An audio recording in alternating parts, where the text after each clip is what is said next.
I'm Macy Eglund. One of the suspects charged in the case of a missing Patchogue teen is expected in court today. Deshaun McLean is accused of having criminal sexual contact with her. Court records show the Deer Park man was an employee at a state-run children's mental health facility where that teenager was receiving treatment after she was allegedly raped and kidnapped. She was found on this boat in Islip earlier this year. Mounting opposition to city mayoral candidate Zohran Mamdani. Former Governor David Paterson, who grew up in Hempstead, spoke out against Mamdani yesterday. He called on candidates still in the race to, quote, find a way to unite behind one of them to beat the 33-year-old Democratic Socialist.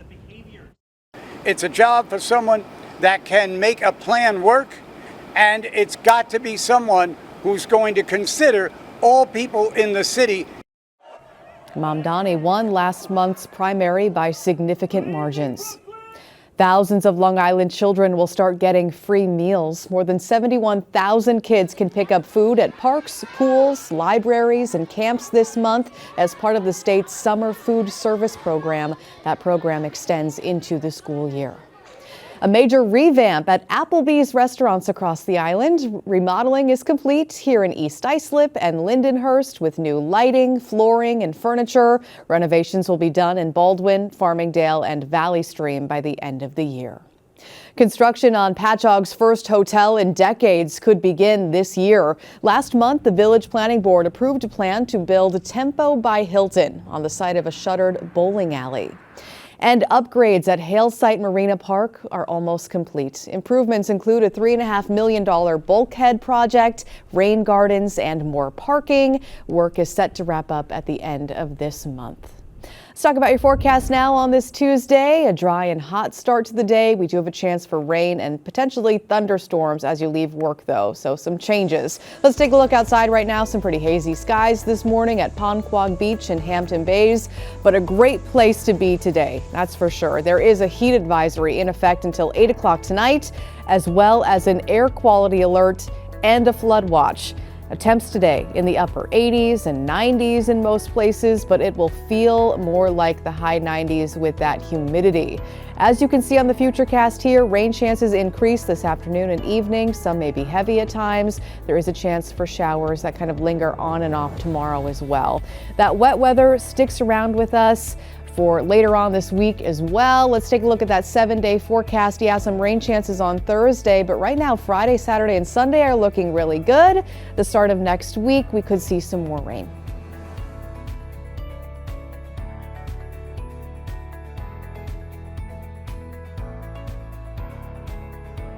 Long Island weather is brought to you by Sun Nation Energy, helping Long Island homes and businesses save with solar for over 20 years.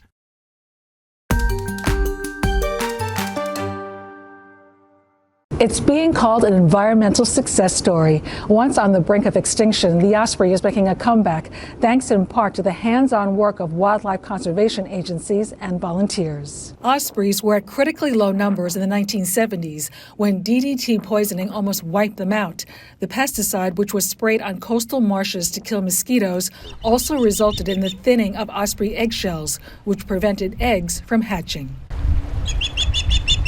But after a national ban on the chemical in 1972 and decades of targeted conservation efforts by wildlife conservationists, including the Group for the East End, osprey are flourishing on Long Island. So I've been at this business for about 40 years. And the one thing about the osprey story, which I think more people need to know, is it's a success story. Robert DeLuca of the Group for the East End says a key factor of the osprey's resurgence has been the widespread installation of artificial nestling platforms. And that helped the bird reestablish because those nest platforms are built in such a way that they're not as susceptible to predation from raccoons or other things that may get up into the nest. We actually monitor roughly 400 nests in the 5 East End towns. We have volunteer birders and staff people who are trained in doing this kind of thing. Another challenge is the raptors' penchant for nesting in hazardous locations, including the top of utility poles. Their large wingspan and the sticks they carry can cause electrical fires, and the birds can be electrocuted. PSCG Long Island works closely with the group for the East End to protect the birds by installing V-guards on top of utility poles and safely relocating nests when necessary. That idea that, we humans got involved in something, we made it better, I think is a good message for people. For Newsday TV, I'm Virginia Huey. Beautiful birds, and you can read more about them on our website, newsday.com. Click Get More below that Newsday TV video box.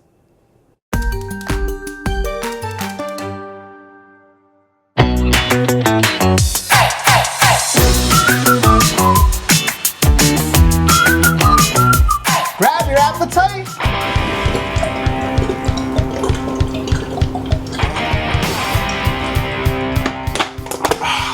Or competitive eating.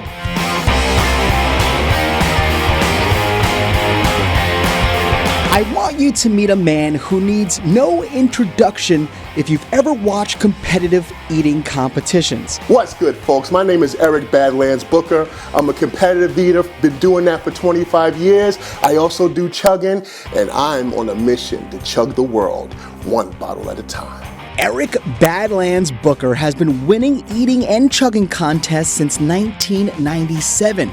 But before we take a bite of any food, I wanted to know what it takes to have a job that's so, filling. You gotta have 4 things in order to be a good competitive eater. You gotta have a good stomach capacity, you gotta have good stamina, a good strategy, and a focused mind.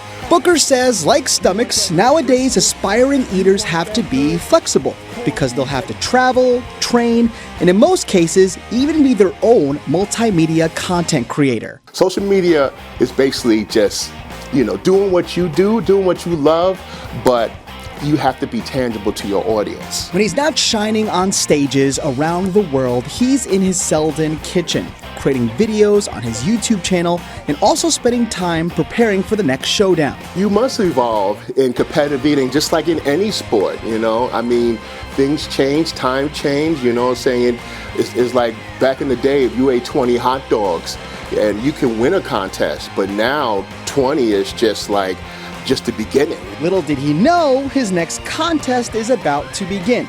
Right now, against me, 5 wings each in the shortest amount of time. 5, 4, 3, 2, 1.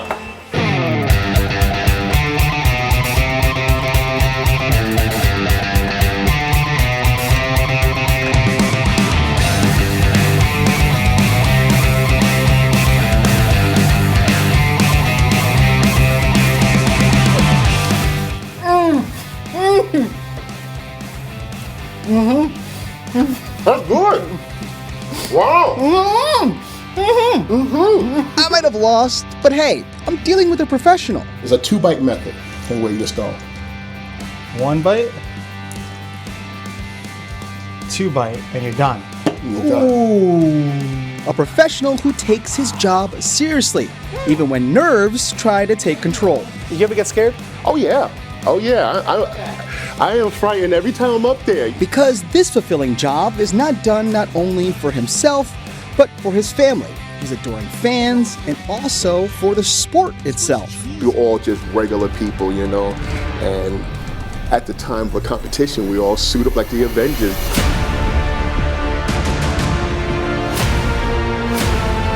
Ken Buffa, Newsday TV. Love that. Ken Big Bite Buffa. He tried, he failed. You can see more LI Work segments on newsday.com. Again, click Get More below that Newsday TV video box.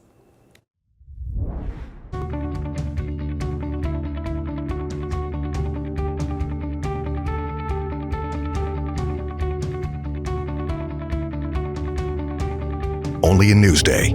2/3 of the nation's traffic fatalities are the result of aggressive driving.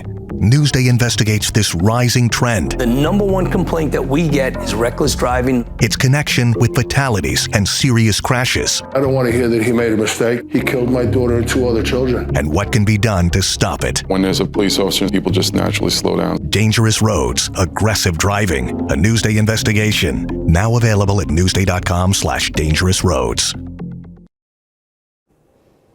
You can see more on these stories on Newsday.com and watch us streaming anytime on Local Now, YouTube, and all of the other streaming services that you see here. I'm Macy Eglund. Thanks for joining us. Have a great day.